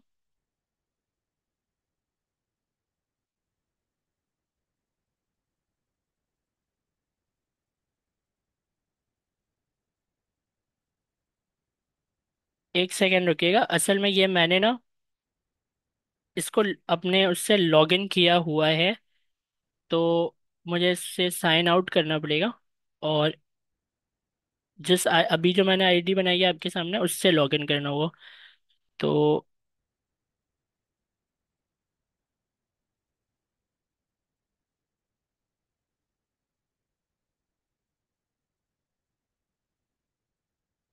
ईमेल वेरिफिकेशन रिक्वायर्ड है इनको, तो देते हैं ईमेल वेरिफिकेशन।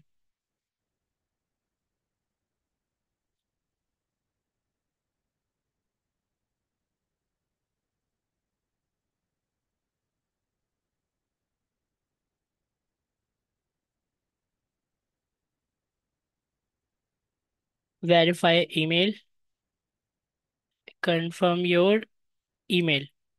तो इससे साइन इन हम कर लेते हैं।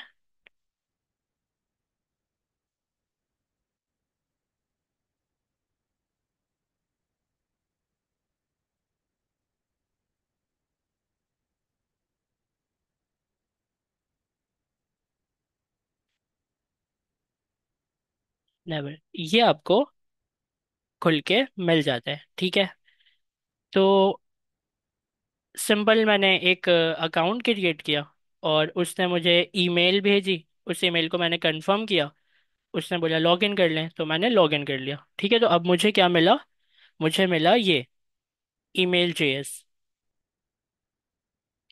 अब इस ईमेल JS को मुझे ये करना है कि मुझे आना है अकाउंट के अंदर। यहाँ पर राइट साइड पे यहाँ पर अकाउंट है। इस अकाउंट के अंदर जैसे ही मैं आता हूँ तो मुझे यहाँ पर मिलती है एक पब्लिक की। तो इस पब्लिक की को मैं कॉपी करूंगा और यहाँ पर आकर अपने पास रख लेता हूँ पब्लिक की। ठीक है, ये पब्लिक की मैंने यहाँ पर रख लिया, ये वाली पब्लिक की है। अच्छा, मैं जो अकाउंट यूज़ कर रहा हूँ उसकी पब्लिक की पहले से मेरे पास है। तो आप रखेंगे ये वाली पब्लिक की जो आपको मिलेगी। उसके बाद जो है, फिर मैं ईमेल सर्विसेज में आऊँगा सबसे ऊपर, और ऐड न्यू सर्विसेज पर जाऊँगा। जब मैं इसके ऊपर क्लिक करता हूँ तो ये मुझे जीमेल और बहुत सारी जो वो हैं अलग अलग ईमेल सर्विसेज उस वो देता है। तो मैं जीमेल को सेलेक्ट कर लूँगा। जैसे ही मैं जीमेल को सेलेक्ट करूँगा तो यहाँ पर वो मुझे देता है कि भाई सर्विस आईडी अपनी यहाँ से आप ले लो। तो सर्विस आईडी को मैं यहाँ से कॉपी कर लेता हूँ और अपने नोटपैड की फाइल में सर्विस आईडी में रख लेता हूँ यहाँ पर। ठीक है, अब मैंने ये भी रख ली। अब जो है, मुझे क्या करना है? मुझे कनेक्ट अकाउंट के ऊपर क्लिक करना है। कनेक्ट अकाउंट के ऊपर जैसे ही मैं क्लिक करूंगा तो ये मुझे कुछ इस तरीके से पूछता है कि ये वाला अकाउंट है, मैं कहता हूँ हाँ यही वाला अकाउंट है। तो कहता है कंटिन्यू, हाँ कंटिन्यू कर सकता है। ये मेरे बिहाफ में ये ईमेल्स को रिसीव करने और भेजने का काम करेगा ना, तो इसीलिए वो मुझसे परमिशन मांग रहे। तो मैं इससे नीचे आके कह दूंगा कि हाँ ठीक है कंटिन्यू। अलाउ कर दिया, ठीक है। Send test email to verify configuration. Testing के लिए एक ईमेल भेजना चाह रहे हैं मुझे, तो मैं क्रिएट सर्विस पर क्लिक करता हूँ।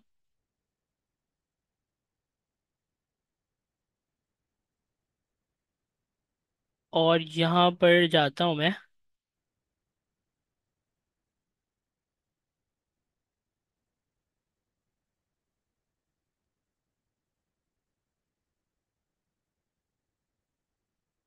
टेस्टिंग की तो कोई ईमेल मेरे पास नहीं आई, और यहाँ पे मुझे एरर भी नज़र आ रहे हैं।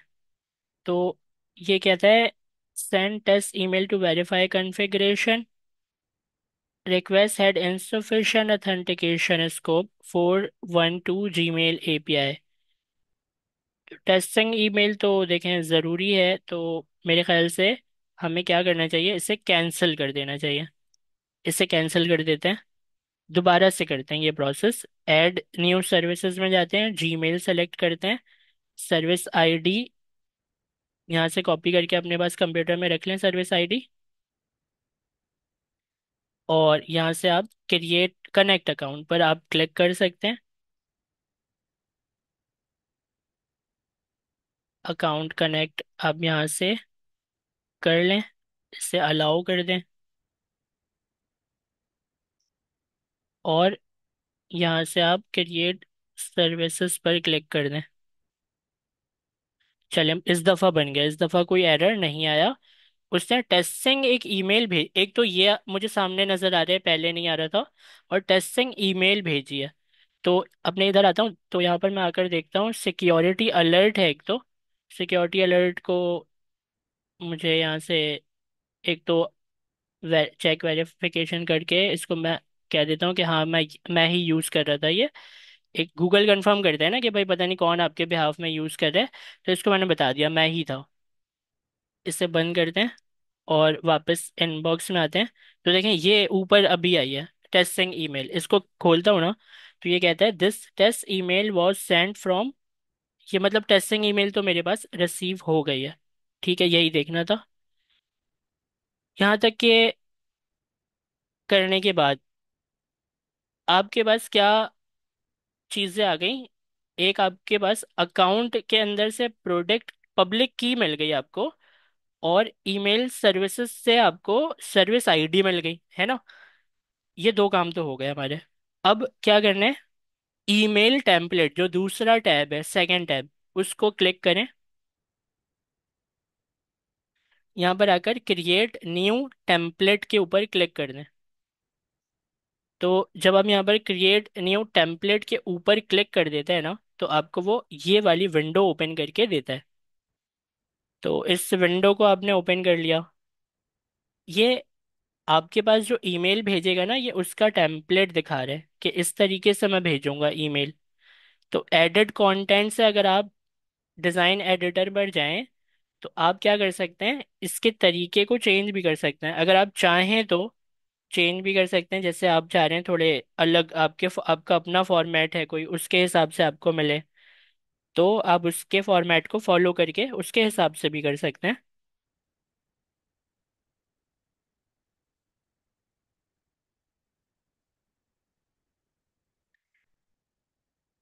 अच्छा, तो अभी फिलहाल इसका जो ये वाला फॉर्मेट है, इस फॉर्मेट को रहने देते हैं। मैसेज जो भी इसने लिखा हुआ है उसको रहने देते हैं। यहाँ पर मैं डायरेक्टली मैसेज देगा, तो मैं क्या कर रहा हूँ, यहाँ पर करता हूँ कि मैं यहाँ पर लिख देता हूँ मैसेज करके एक कॉलन लगा देता हूँ, ठीक है। तो ये मैसेज के हेडिंग के बाद जो भी मैसेज मुझे मिलेगा वो पूरा एक मैसेज मिल जाएगा, और बेस्ट मैसेज, बेस्ट ये जो विशेस हैं वो, और बाकी ईमेल जेस की टीम की तरफ से मुझे ये आया है, तो इस तरीके से ये मुझे मिल जाएगा। चलें ठीक है, नीचे आते हैं अप्लाई चेंजेस। कुछ किया नहीं है, मैसेज ऐड कर दिया मैंने बस, और सेव कर देते हैं। देखें, template has been added successfully, हो गया ऐड। अब क्या करना है, दोबारा से ईमेल टेम्पलेट के ऊपर जब आप क्लिक करते हैं तो आपको यहाँ पर क्या मिलती है, एक टेम्पलेट आईडी। इस टेम्पलेट आईडी को आप क्या करें, कॉपी कर लें, पेस्ट मत कीजिएगा। क्लिक हो गया तो दोबारा से खुल गया, आईडी कॉपी करने नहीं दी उसने, चलें कोई बात नहीं। यहाँ पर सेटिंग का टैब है, सेटिंग के टैब में भी आपको ये टेम्पलेट आईडी मिल जाती है, यहाँ से कॉपी कर लें टेम्पलेट आईडी। कॉपी किया और टेम्पलेट आईडी में लाकर पेस्ट कर दिया। अब क्या हुआ, प्रोडक्ट पब्लिक की मिल गई, सर्विस आईडी मिल गई, टेम्पलेट आईडी मिल गई। तीन चीज़ें हमें चाहिए थी, तीन चीज़ें हमें मिल गई। कहाँ कहाँ से हमने उठाई हैं वो आपको अभी मैंने दिखा दिया। ठीक है, तो अब हम क्या करते हैं।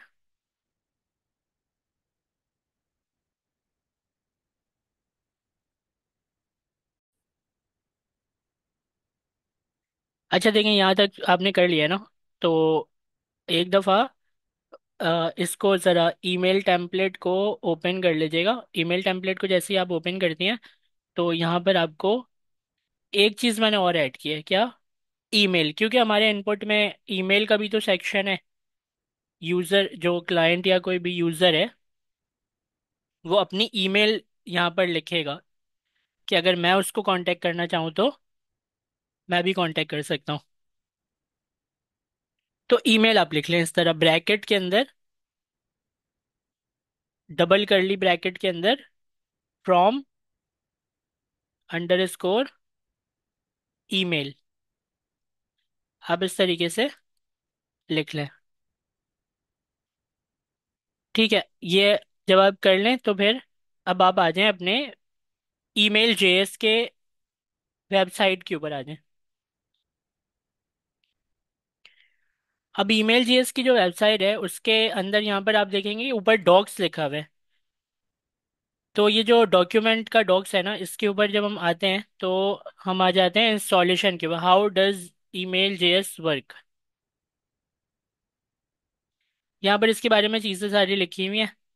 हम आ जाते हैं नीचे इंस्टॉलेशन में। जैसे ही मैं इंस्टॉलेशन में आ जाता हूँ तो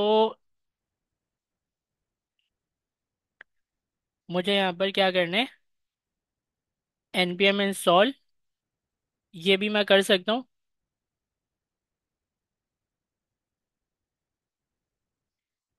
तो npm install dash dash email JS जो है वो मैं लिख सकता हूँ। तो इसे मैं कॉपी कर लेता हूँ, install email JS using npm, सही है, इससे मैं कॉपी कर लेता हूँ और यहाँ पर आकर इसे पेस्ट कर देता हूँ और इसे एंटर कर देते हैं। तो ये क्या कह रहा है कि is not recognise internal and external command, operator program और बैश फाइल, ये बैश की फाइल है। अच्छा, npm install dash dash dash email JS कर लें, इस तरीके से कर लेते हैं। एक मिनट हो गया।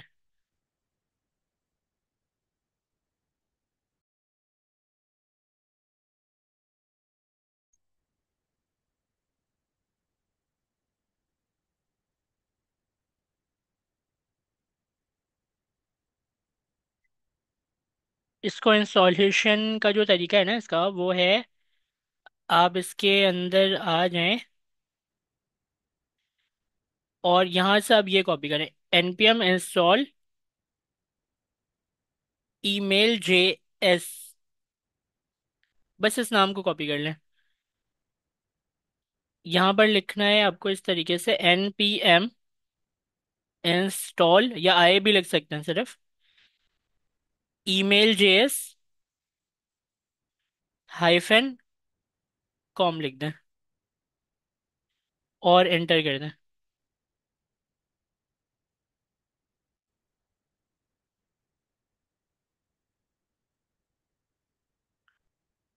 तो आपने यहाँ पर इंस्टॉलेशन इसकी कर लिया।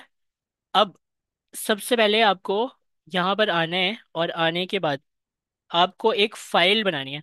ये इन सब को मैं बंद कर दे रहा हूँ। ठीक है, रूट डायरेक्टरी के ऊपर यहाँ पर खाली जगह पर, यहाँ पर इस जगह पर नीचे आकर राइट क्लिक करके एक न्यू फाइल ले रहा हूँ मैं। और इस फाइल का नाम मैं रखूंगा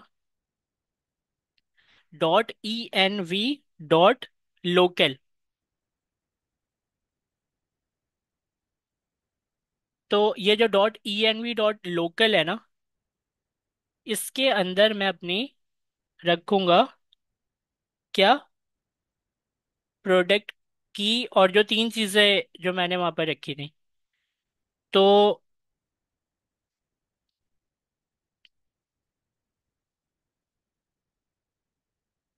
यहाँ से रिएक्ट में आकर अगर मुझे मिल जाए ना यहाँ से, तो ज्यादा बेहतर होगा।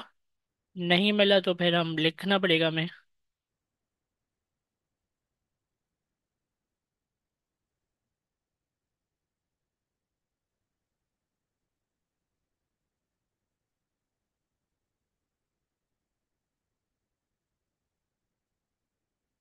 नहीं, ये वो शायद हमें लिखना ही पड़ेगा। ठीक है, तो लिख लेते हैं।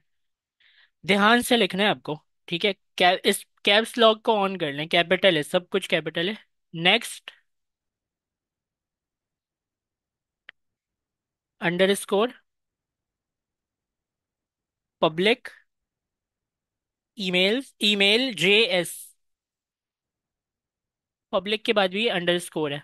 Next, underscore, public, underscore, email.js, फिर अंडरस्कोर,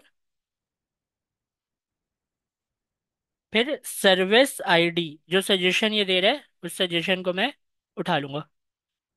ठीक है, अब यहाँ पर इक्वल के साइन के बाद मुझे देना है सर्विस आईडी अपनी। सर्विस आईडी सारे मैंने रखी हुई है ना यहाँ पर, इसीलिए तो रखवाई थी आपसे। सर्विस आईडी को कॉपी कर लें, अपनी अपनी सर्विस आईडी, और यहाँ पर रख दिया मैंने। अब इसके नीचे आ जाएं।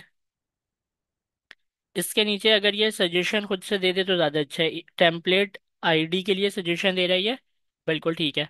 तो टेम्पलेट आईडी को मैं यहाँ से, क्या लिखा हुआ है, next underscore public underscore email.js underscore template ID, equal के साइन के बाद यहाँ पर मैं दूंगा टेम्पलेट आईडी अपनी। फिर नीचे आ जाएं। अब ये पब्लिक की के लिए दे रहा है। Next underscore public underscore email.js underscore public underscore की। पब्लिक की जो मेरी है उससे मैं दे दूंगा।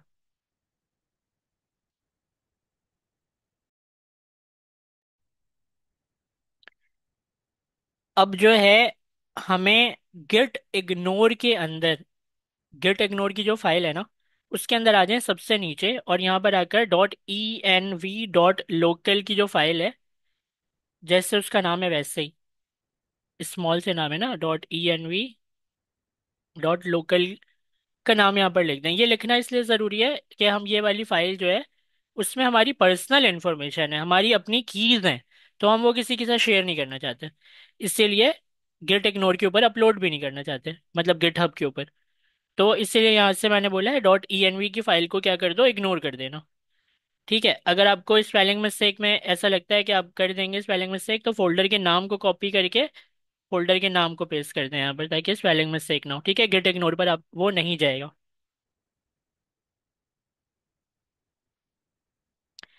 अब हमें यूटिलिटीज के फोल्डर के अंदर इसके एक फंक्शन को बनाना है। तो वो कैसे बनेगा वो देखते हैं। हमें आना है SRC के फोल्डर में, यहाँ पर राइट क्लिक करके एक फोल्डर बनाना है यूटिल्स के नाम से, UTILS, यूटिल्स के नाम से। इस यूटिल्स के फोल्डर के अंदर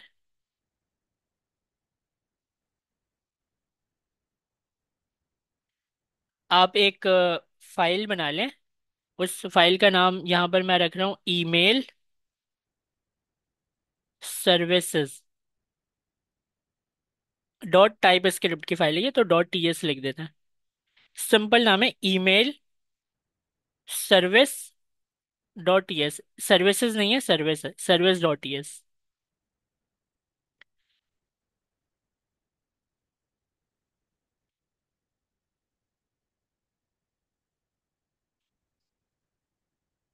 यहाँ से अभी हम एक एक करके ये उठाना शुरू करेंगे। ठीक है।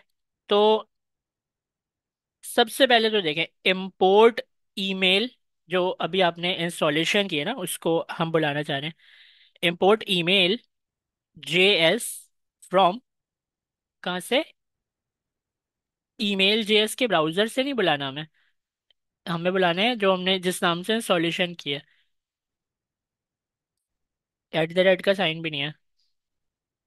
ईमेल JS हाइफन, ये इंपोर्ट कर लिया, इसी नाम से तो हमने पैकेज इंस्टॉल किया था, देखें। ये देखें, email.js.com। तो यहाँ पर आपने इसको इंपोर्ट कर लिया।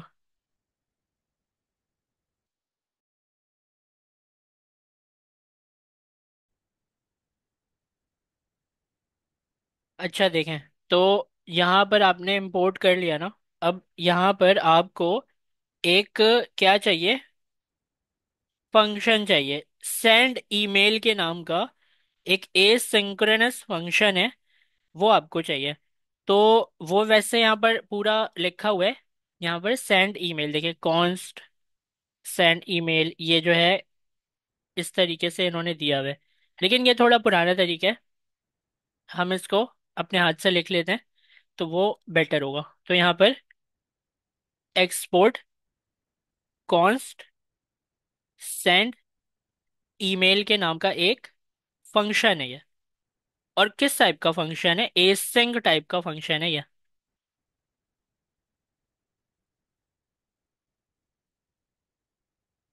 इसके अंदर आप एक चीज लिख लें, टेम्पलेट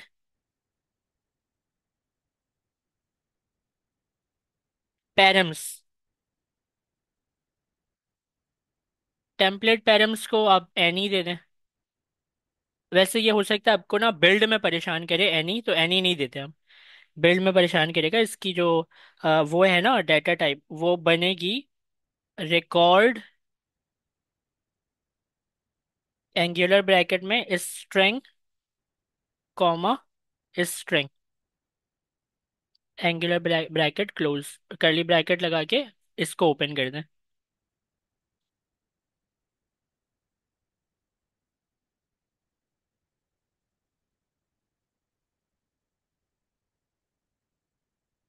अच्छा, अब इसके अंदर जो है ना, आप लिखें ट्राई और कैच।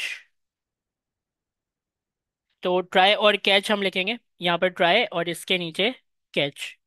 एस्टिंग फंक्शन है असल में, ये क्या है, प्रॉमिस की तरह। तो ट्राई के अंदर ट्राई की चीज़ें, कैच के अंदर कैच की चीज़ें, ठीक है। तो ट्राई के अंदर हमें क्या करना है, हमें वेरिएबल्स बनाने, const service ID, process.env.next public email JS service ID, इसको मैं एक्सेप्ट कर लेता हूँ। और इसके साथ टेम्पलेट ID और पब्लिक की भी मुझे चाहिए। तो टेम्पलेट ID तो दे रहा है, पब्लिक की जो है वो मुझे ये सही तरीके से नहीं दे रहा है, तो हम लिख लेंगे खुद ही, कोई मसला नहीं है। इसकी कॉपी निकाल लें एक,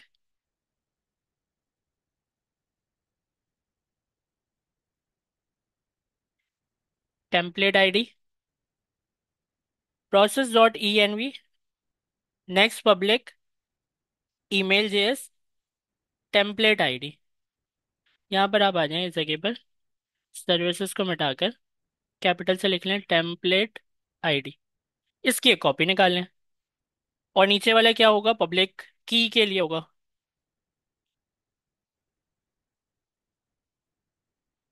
पब्लिक की।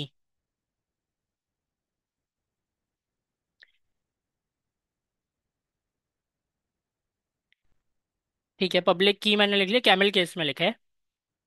process.env next public email JS public की, तो यहाँ पर भी पब्लिक कर दें कैपिटल से, पब्लिक और की। ठीक है, ये तीन वेरिएबल्स बना लिया आपने।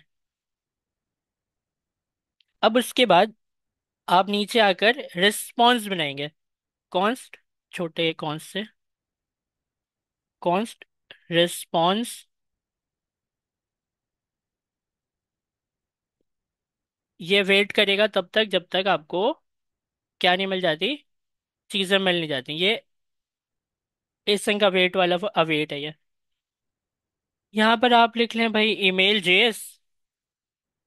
ईमेल जेएस जो है उसके अंदर सेंड का एक वो है, फंक्शन है।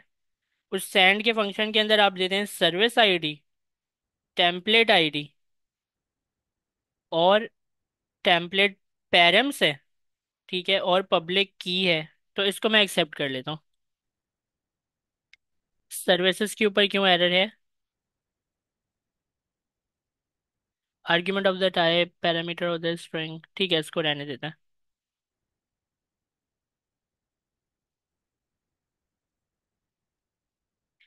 और ये फंक्शन क्या रिटर्न करता होगा? ये रिटर्न करता है रिस्पॉन्स को।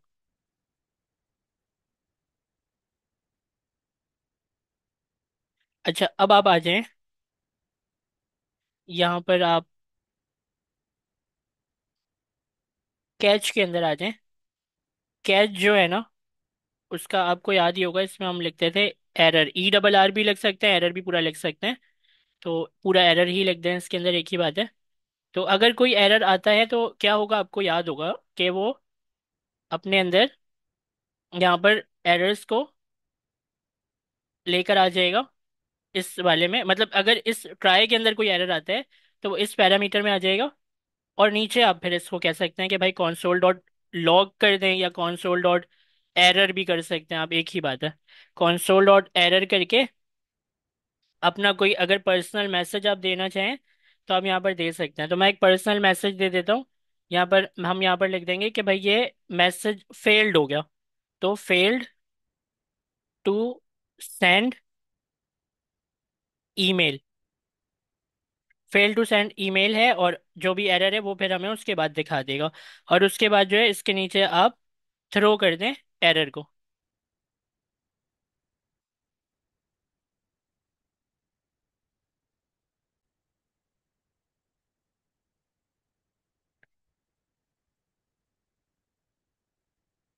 अच्छा, ये आपने लिख लिया।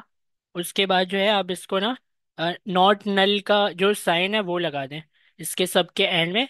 एंड ऑफ ब्लॉक से पहले नॉट नल का साइन लगा दें। तो नॉट नल के साइन से ये वाला एरर चला जाएगा और ये आपकी फाइल बन गई, सेंड ईमेल वाली।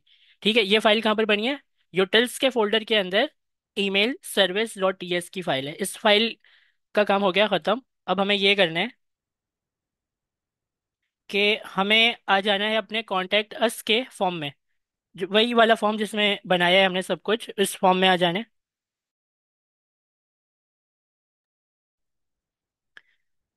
और इस फॉर्म में आने के बाद आपको ये करना है कि यहाँ पर हुक्स बनाने हैं 3। रिटर्न, ये आप इधर ये जो फॉर्म है इसके अंदर आ गए। इसके अंदर आपको 3 हुक बनाने हैं। यूज लिखते हैं, और नेम के लिए बनाते हैं सबसे पहले तो नेम, सेट नेम। यूज इस STATE, यूज सेट। और इसको देते हैं अभी एम्प्टी स्ट्रिंग। ठीक है, तो यूज सेट को हम क्या कर सकते हैं, इंपोर्ट कर सकते हैं।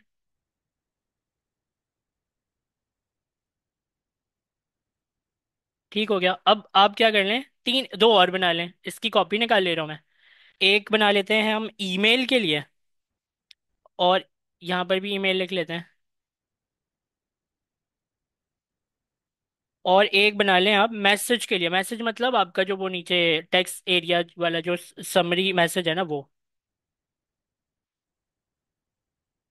और यहाँ पर लिख दें सेट मैसेज। मैसेज की तरह एम को कैपिटल कर दें, और यहाँ ईमेल के ई को कैपिटल कर दें। अब ठीक है, तो 3 यूज सेट बना लिया आपने। अब ये यूज सेट बनाने के बाद आपको बनाना है एक फंक्शन जो कि चलेगा आपके इस फॉर्म में। फॉर्म कहाँ पर है वो हमें देखना है जरा। इसके अंदर है, राइट डिफ के अंदर है। राइट डिफ को ओपन करेंगे ना, तो ये रहा फॉर्म हमारा, छुप कर बैठे है।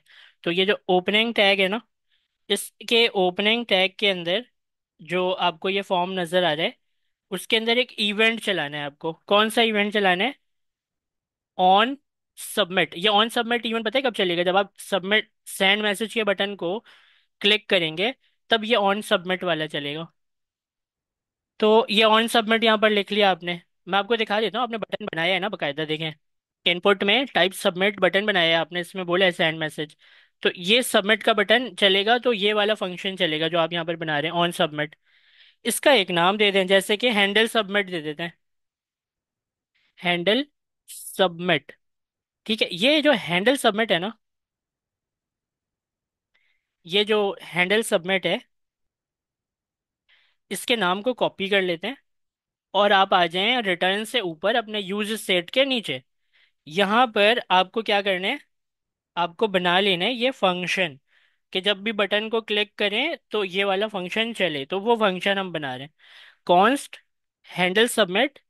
और हैंडल सबमिट जो है वो एक एसिंक्रोनस टाइप का फंक्शन होगा। तो एसिंक लिख लें यहाँ पर। और एसिंक के बाद जो है आप यहाँ पर लिख लें